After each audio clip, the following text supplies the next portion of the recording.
Mõnede toodete brändi nimetusel on omadus muutuda üldnimetuseks. Näiteks kui me räägime survepesurist, siis tihtipeale öeldakse ka survepesuri asemel lihtsalt Kärcher.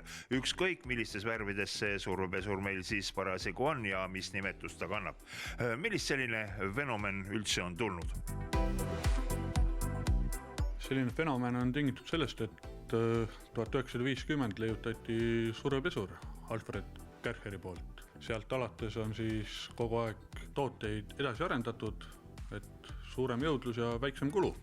Aga siin teie esinduses, kui ma tulin mõttega rääkida survepesuritest, siis sellist kollase mustaga tööriistad, aga sa palusid meid hoopis teise nurka, kus on hallid masinad. Mis seal vahet? Hallid on siis professionaalsed masinad, millel on teistsugused detailid, on vastupidavamad ja on võimsamad kui tavaliselt kodusurvepesurid. Esimene asi, mis mulle silma torkas, kui ma pilgu peale heitsin, siis see püssiühendus, nagu sina ütled, see käib kuidagi keermega, et kas see tülikas ei ole?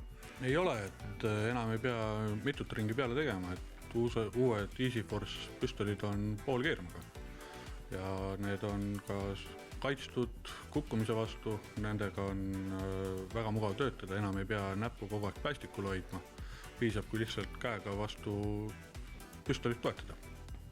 No nendest väiksematest ma veel saan aru kodukasutaja tasandilt, et nendega saab väiksemaid asju teha, aga mõned on täitsa aiatraktori mõõtu, et kes või mis tööde tarbeks sellised soetatakse?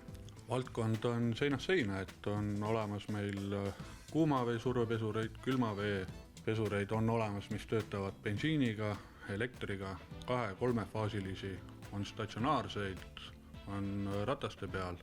Kõik professionaalsest sarjast survepesurid on võimelised imema vett tünnist, tiigist, kust vaja. See kodukasutusmasin, minu meelest üks natukene niisugune nõrgem koht on sellel see hästi jäik voolik, mis hooletul kasutajal kipub teinekord katki minema. Kuidas profimasinal nüüd see asi tehtud on?